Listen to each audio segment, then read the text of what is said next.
Buenas noches. Antes de ir con la tragedia de Venezuela, la recaptura de Leopoldo López, el embarazo de Lilian Tintori, la seguridad del gobierno mexicano de estar haciendo lo correcto y el malabarismo de López Obrador, quien desde Chile pide la intervención del Papa, antes de ver la historia de una mexicana ejemplar que fue deportada de Michigan, porque sí, porque así lo dictan los tiempos, y de informar sobre la captura del pues el que todo indica que fue el violador y el asesino de la niña y de su padre en Tecámac, y de detallar qué determinó la justicia panameña sobre la extradición del exgobernador de Quintana Roo, Roberto Borge.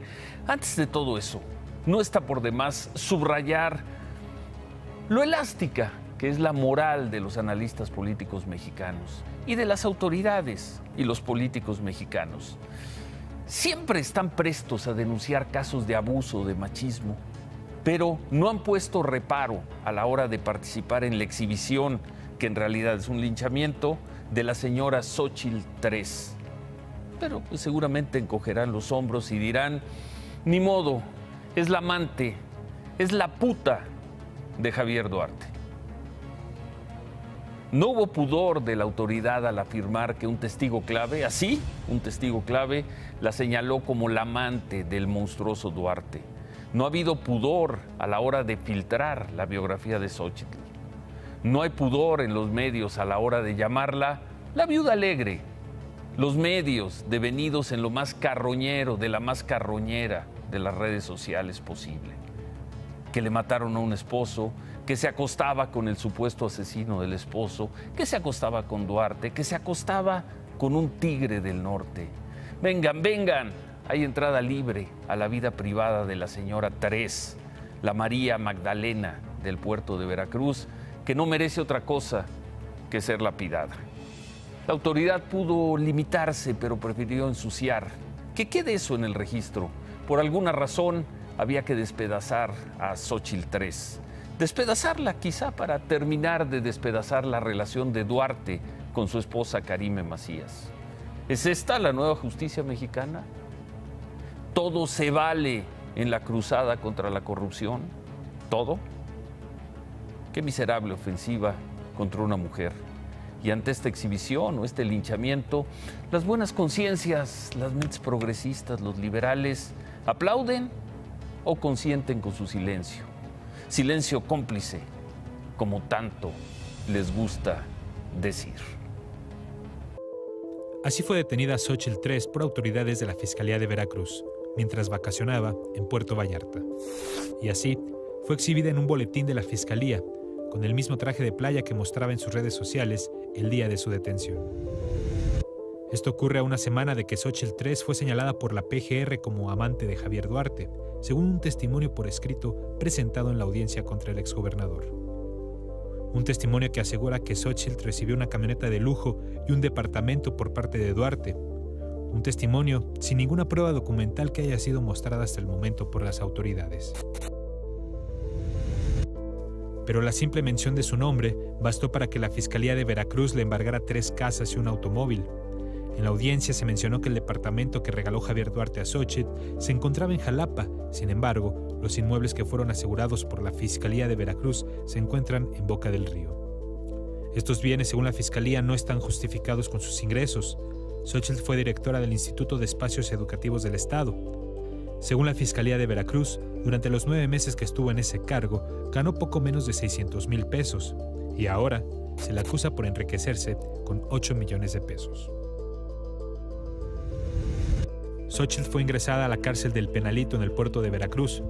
Un juez decidió imponerle 2 años de prisión preventiva, 2 años en los que buscarán comprobarle el delito de enriquecimiento ilícito, delito que no amerita prisión automática de acuerdo al nuevo sistema de justicia penal. Xóchitl III lleva por nombre y hoy por el PAN se presenta, y en San Juan Evangelista ella será presidenta.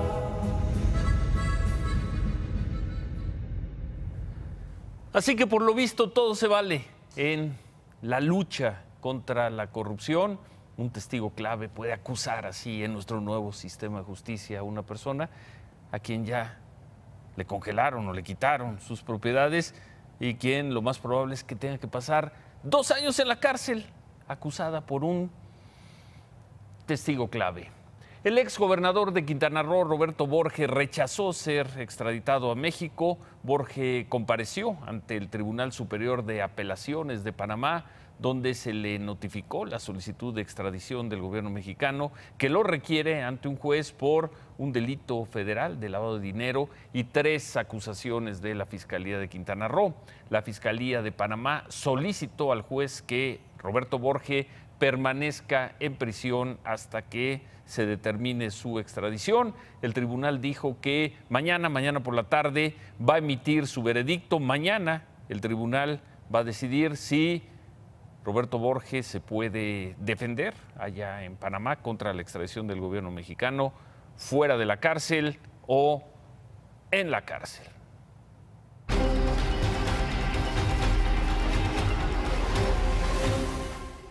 Hoy fue detenido Freddy Sosa, el supuesto responsable del asesinato de Emily Martínez y de su padre Roberto Martínez en el municipio de Tecámac, en el Estado de México. Pese a que Freddy declaró haber sido víctima en estos hechos, la Fiscalía del Estado de México informó que tiene pruebas o que encontró pruebas que lo vinculan con el asesinato. Así habría matado a la niña y a su padre. Yo lo que quiero es que lo encuentren. Lo que no sé nada ahorita de él.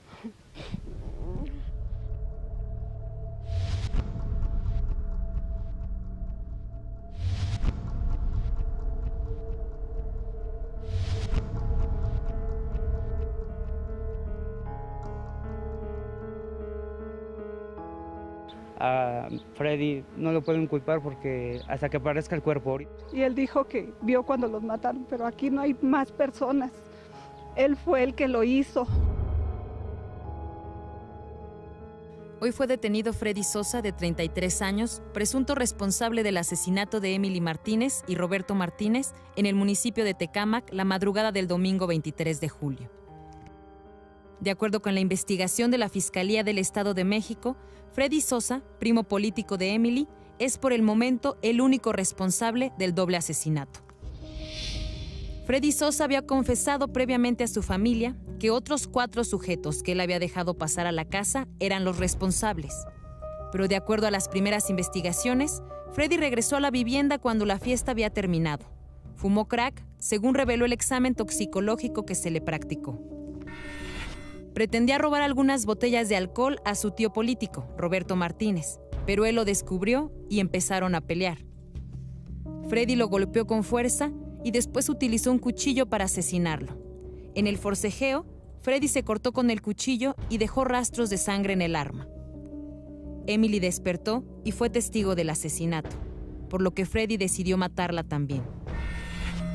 Freddy llevó los cuerpos a un área ubicada en el mismo terreno donde está la casa de Roberto. Les prendió fuego y después enterró los cuerpos. Queremos la justicia para que realmente lo refundan en la casa y que pague por eso, porque esto no se puede quedar así.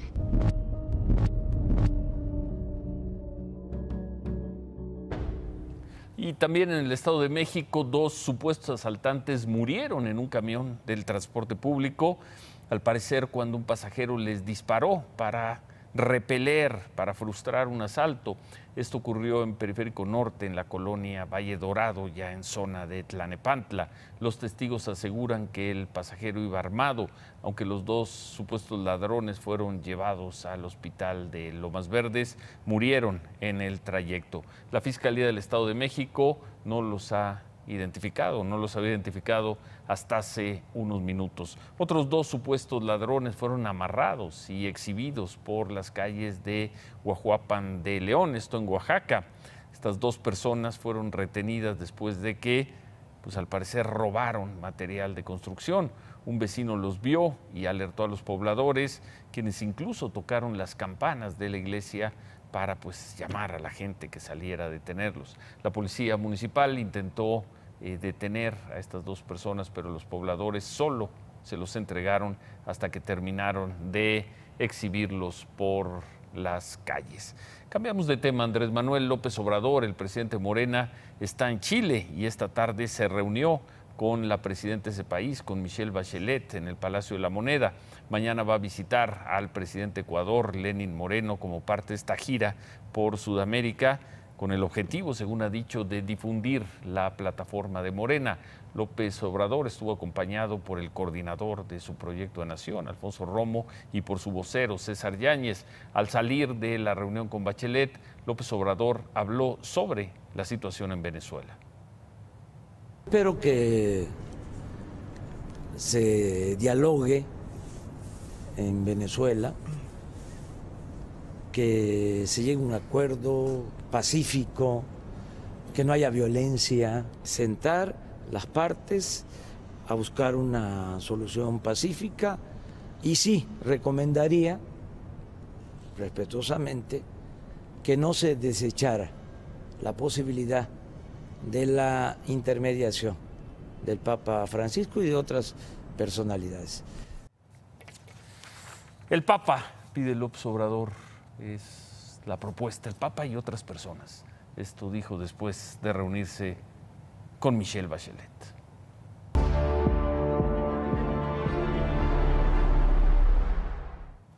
El líder opositor venezolano Leopoldo López grabó un mensaje muy emotivo. Lo grabó hace 2 semanas, casi 3 semanas, el 17 de julio, y dijo que solo debería difundirse si lo volvían a encarcelar. Hay que recordar que Leopoldo López había estado más de 3 años en la cárcel y la dictadura de Nicolás Maduro le concedió el beneficio de lo que en México conocemos como la prisión domiciliaria.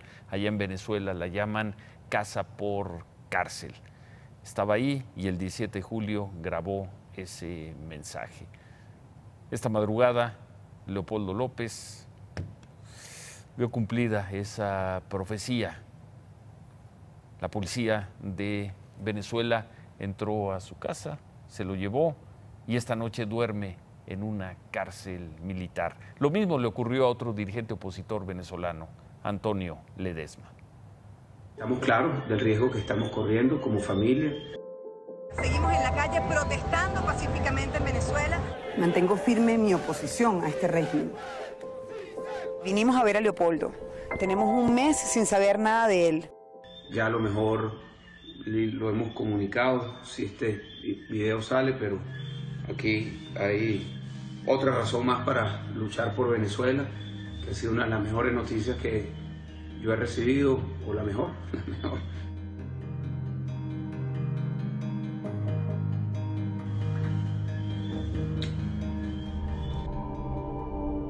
En medio de la crisis política y social en Venezuela, el líder opositor Leopoldo López anunció el embarazo de su esposa Lilian Tintori, quien tomó su lugar al frente de la oposición venezolana.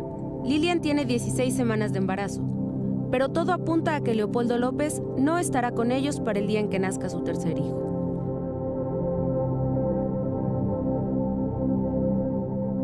Y si usted en este momento está viendo este video, es precisamente porque eso fue lo que ocurrió. Porque vinieron y me volvieron a meter preso ilegal e injustamente. Leopoldo López fue llevado en la madrugada por la Policía de Inteligencia de Venezuela, 24 horas después de las elecciones para conformar una asamblea constituyente a modo para favorecer a Maduro. Leopoldo López tenía 23 días de haber regresado a su casa con su familia, donde estaba bajo prisión domiciliaria por una sentencia de más de 13 años.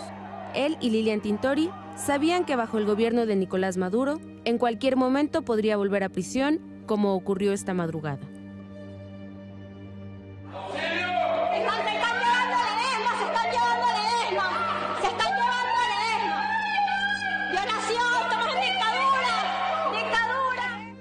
Al igual que Leopoldo López, poco después de medianoche fue arrestado el alcalde metropolitano de Caracas, Antonio Ledesma, otro de los principales líderes opositores. De acuerdo con el Tribunal Supremo de Justicia, Leopoldo López y Antonio Ledesma violaron las condiciones de su prisión domiciliaria por llamar a las protestas contra Nicolás Maduro. Pero además, según la inteligencia venezolana, Leopoldo López y Antonio Ledesma planeaban darse a la fuga. Leopoldo López y Antonio Ledesma están en la prisión militar de Ramo Verde. La última vez que Leopoldo López entró a ese lugar, pasó 3 años y 4 meses encarcelado y lejos de su familia. No decaigamos en nuestra lucha, no nos rindamos nunca.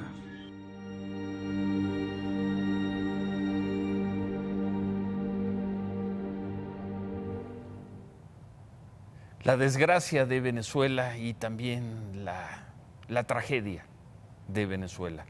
El secretario de Relaciones Exteriores, Luis Videgaray, se solidarizó con los opositores detenidos esta madrugada por agentes de la policía y la inteligencia de Venezuela.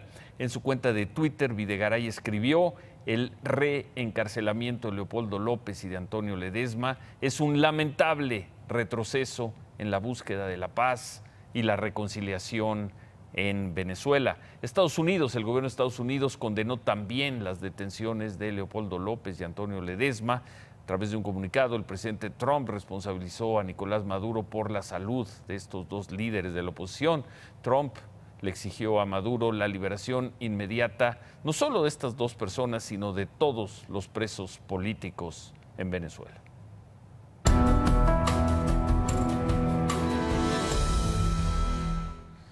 Y hablando de Trump y de los Estados Unidos de Trump y de la vida y de los tiempos de Donald Trump, vamos a ver esta historia.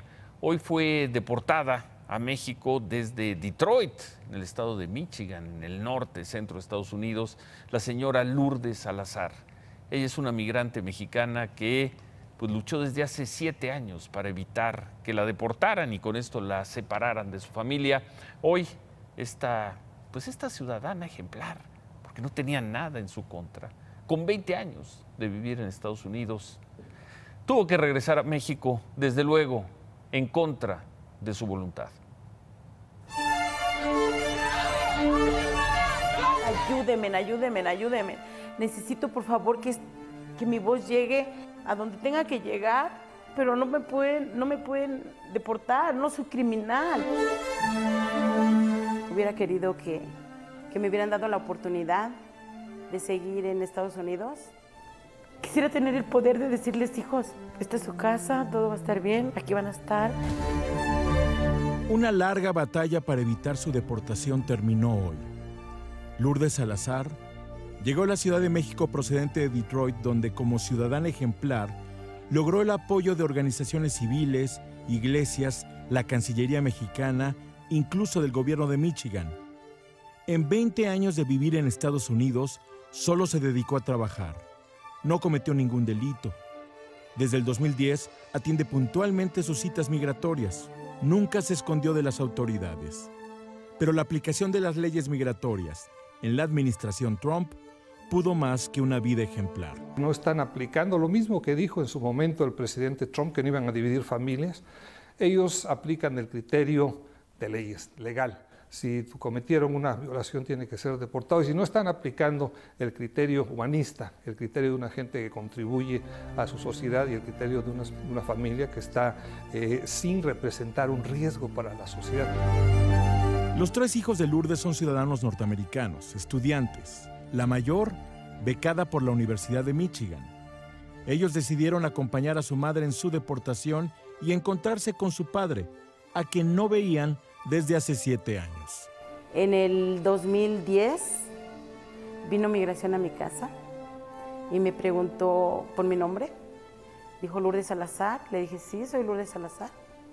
Dijo: tienes que acompañarme ahora mismo porque te vas a regresar a tu país. Eres ilegal. Me tuvieron 23 días en una cárcel. Después dijeron que yo podía quedarme en el país con los niños, pero que tenía que salir mi esposo. Después de 23 días que estuve yo encerrada, solamente nos vimos, nos abrazamos, me cargo a los niños y hasta ahorita nos estamos viendo. Después de 7 años. Lourdes dejó atrás una poderosa red de apoyos que ofrecen cuidar su casa, su auto, incluso a sus hijos si desean volver a Michigan. Ella busca trabajo en México y desde aquí organiza lo que llama su lucha, su regreso a Estados Unidos por la vía legal. Voy a hacer lo que tenga que hacer para que mis hijos tengan mantengamos lo que nos costó tanto trabajo, como es su hogar.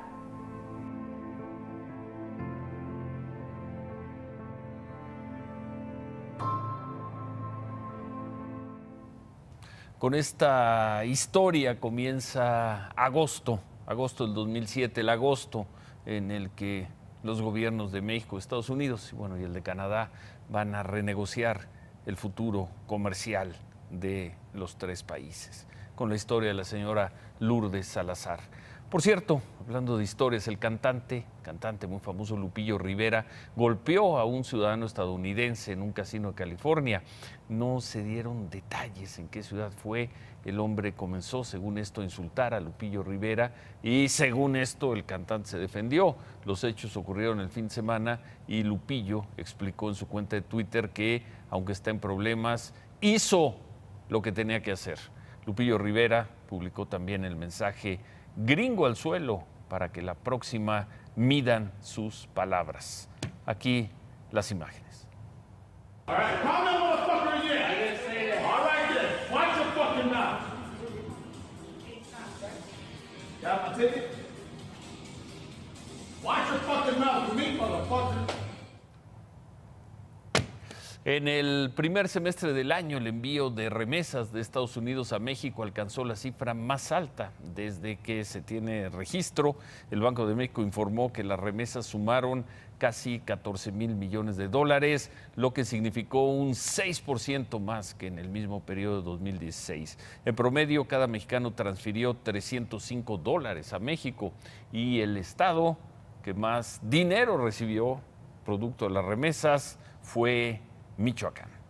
Hoy se cumplen 30 días de la desaparición de Pilar Garrido, la mujer española pues que desapareció el 2 de julio en Tamaulipas, luego de que dos hombres armados se la llevaran del auto donde viajaba con su familia. Hoy la hermana de Pilar, Raquel Garrido, le mandó una carta al rey Felipe de España para que intervenga en el caso. En esta carta lo que le pide al rey es que se comunique con el gobierno mexicano para que ejerza presión en la investigación. Raquel Garrido asegura que necesitan ayuda, pues dice que a México no le interesa buscar a su hermana porque no le interesa ya la mala imagen internacional. En fin, ¿qué más tenemos, Paola?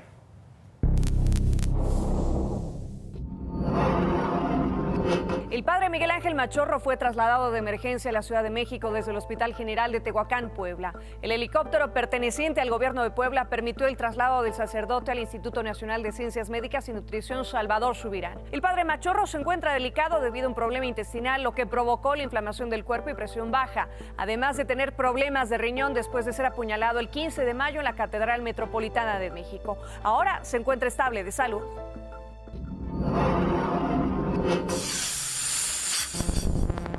Autoridades de la CEMOVIL, del Instituto de Verificación Administrativa y de la Secretaría de Seguridad Pública realizaron un operativo contra mototaxis en las colonias cercanas al Aeropuerto Internacional de la Ciudad de México, en la delegación Venustiano Carranza.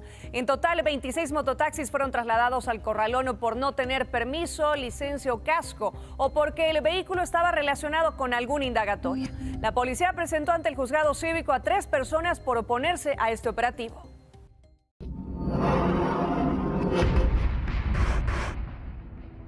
La Secretaría de Seguridad Pública de la Ciudad de México informó que fueron detenidos 2 hombres de 44 y 34 años de edad por robo de combustible en la colonia Desarrollo Urbano Quetzalcóatl de la delegación Iztapalapa. La Secretaría informó que debido a una denuncia ciudadana, policías detectaron un camión que abastecía diésel a unos contenedores ubicados dentro de un taller mecánico. El chofer del camión nos dijo que traía el combustible desde el municipio de Jico, Veracruz. El taller fue resguardado por policías. Los detenidos fueron trasladados al Ministerio Público Federal y el camión fue llevado a instalaciones de la Policía Metropolitana.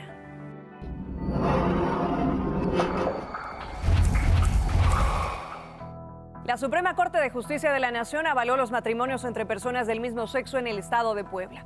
Con esta determinación, el artículo 300 del Código Civil, que señala que el matrimonio es únicamente entre un hombre y una mujer, queda anulado. La propuesta del ministro Eduardo Medina Mora ya es un hecho y no será necesario presentar un amparo ante el Poder Judicial para que parejas del mismo sexo puedan casarse. Además de Puebla, en la Ciudad de México, Coahuila, Quintana Roo, Nayarit, Jalisco, Michoacán, Morelos, Chiapas, Campeche y Colima, el matrimonio entre personas del mismo sexo ya es legal. En Chihuahua puede realizarse a través de un acuerdo administrativo del gobierno estatal y en el resto mediante un amparo.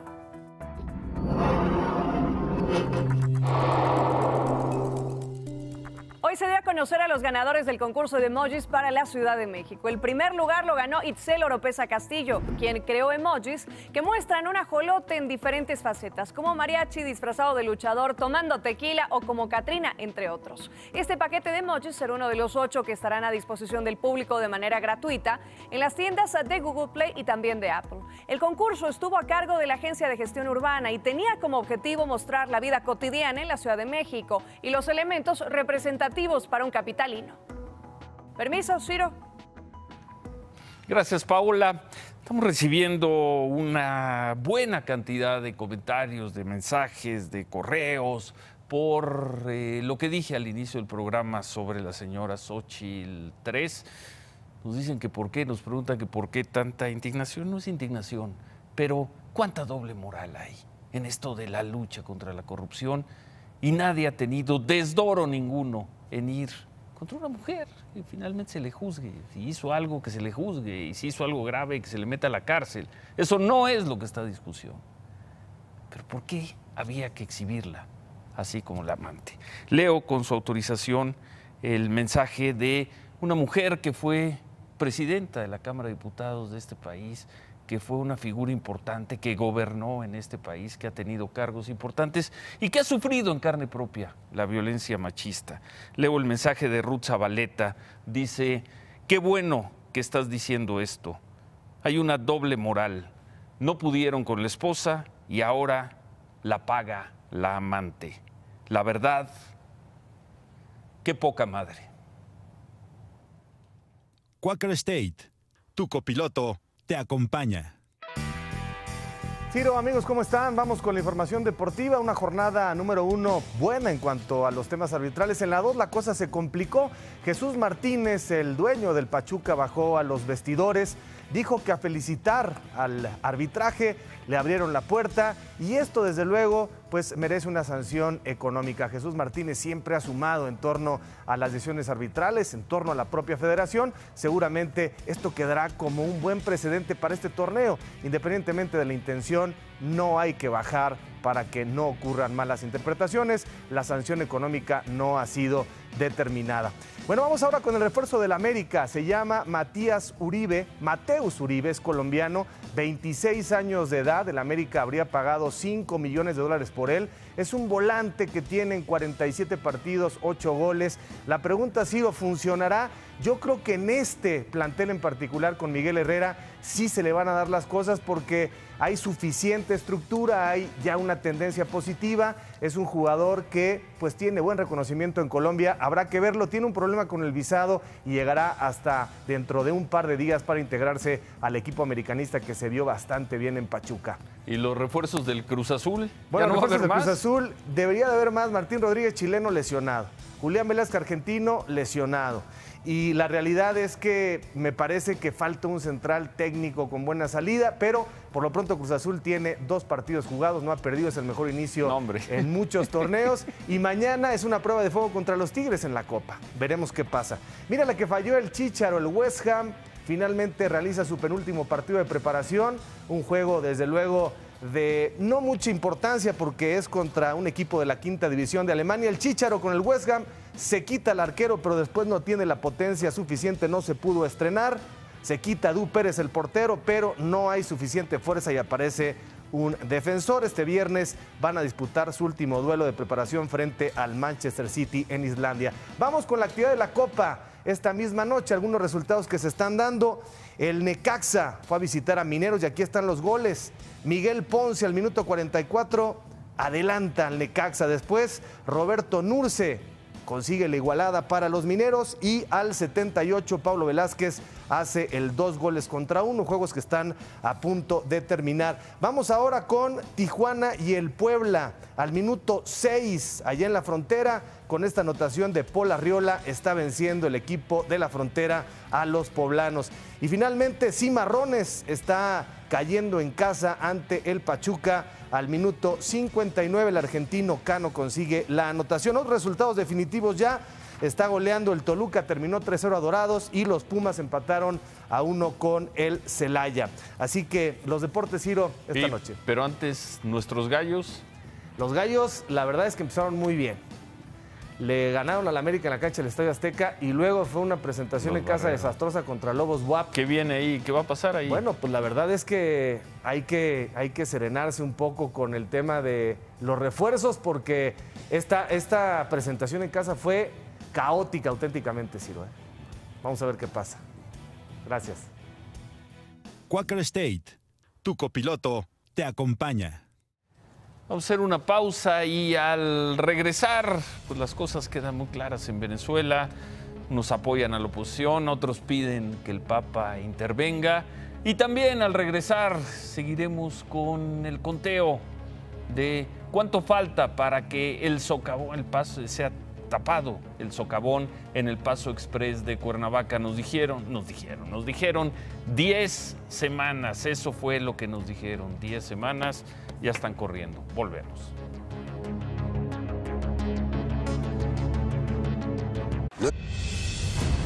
Hoy se reunieron autoridades de los gobiernos federal, de Morelos y de Cuernavaca para ver cómo van los avances en los trabajos en el Paso Express. En la reunión se acordó que van a hacer público un calendario de los trabajos de reparación para que los ciudadanos conozcan en qué plazos se van a llevar a cabo y así se eviten situaciones que afecten a los pobladores y a los usuarios del Paso Express de Cuernavaca. Pues más allá del calendario que lleven, en el nuestro, en el de Imagen Noticias, el que retomamos anoche, hoy restan 9 semanas y 6 días para que terminen las obras en el Paso Express y se restablezca por completo el tránsito en la vía. El plazo de las 10 semanas para que terminen las obras termina la segunda semana de octubre. Ya se fue un día, faltan 9 semanas y 6 días. El jueves, por cierto, según se anunció, deberemos conocer el resultado del peritaje que han llevado a cabo especialistas en ingeniería y geotecnia sobre por qué se abrió el socavón. El jueves, quizá, si es que se cumple, podremos responder varias preguntas. Una, ¿hasta dónde es responsable el consorcio constructor del Paso Express por una falla del drenaje que sucedió 17 metros abajo de la carretera que construyeron? Dos, el peritaje dejará en claro por qué hay más de una versión final del proyecto ejecutivo. 3, con el resultado del peritaje sabremos quién va a construir el viaducto que va a pasar sobre el socavón y quién lo va a pagar. Se dice que el consorcio que construyó el Paso Express va a pagar, pero ¿quién lo va a construir? 4, el resultado del tan esperado peritaje terminará de arrollar al secretario de Comunicaciones, Gerardo Ruiz Esparza. Y quinta pregunta, ¿el peritaje servirá solo para repartir culpas entre los funcionarios federales, estatales y municipales ante los 2 muertos de la familia Mena?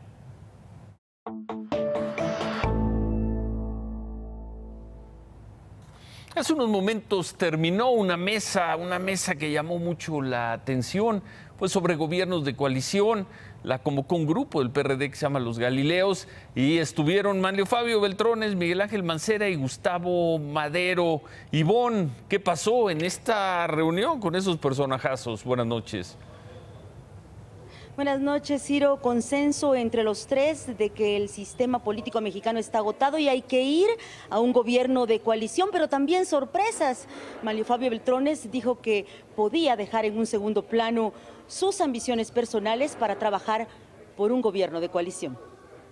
A mí no me preocupa, en lo personal, si en el 2018 gana el PAN, el PRD, gana el PRI, gana un frente o gana Andrés. Manuel López Obrador. A mí lo que me preocupa es la gobernabilidad. ¿Así no le importa a Beltrones quién gane, que gane López Obrador o quien sea? ¿Así lo dijo? Así clarito lo dijo e incluso habló de que buscará que todos los partidos políticos, incluido el suyo, suscriban un compromiso antes de las elecciones de 2018 para que todos se sumen a un gobierno de coalición. No después, porque después, dice, algún punto de diferencia a favor podría pues tirar cualquier pretensión. ¿Qué dijo Miguel Ángel Mancera? Mancera en el mismo sentido, podríamos decir que habló de quitarse la investidura de candidato para trabajar a favor de un gobierno de coalición.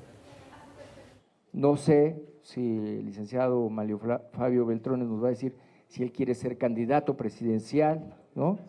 A lo mejor lo va a decir ahorita. O si Gustavo quiere ser candidato presidencial, ¿por qué no? O si yo quiero ser también, ¿por qué no? Pues es cosa de que nos decidamos y que lo digamos, nada más. Alguien me preguntaba hoy, ¿y qué se requiere? Mira, lo primero que tienes que hacer es dejar afuera de la sala de juntas tu saco de candidato y entrar a una construcción de verdad por México. Pues vaya que hubo notas, Ivonne, Manlio Fabio Beltrones diciendo que no importa que gane el que sea, y Miguel Ángel Mancera anunciando que por un frente deja o dejaría la candidatura, su eventual candidatura. Sí, y también Gustavo Madero, que es el responsable de diseñar la plataforma electoral del PAN hacia 2018, asegurando que ya todo se alinea ahí en ese partido para trabajar en el mismo sentido, Ciro. Bueno, ¿con qué te quedas de esta reunión, de este encuentro, de esta mesa, Ivonne?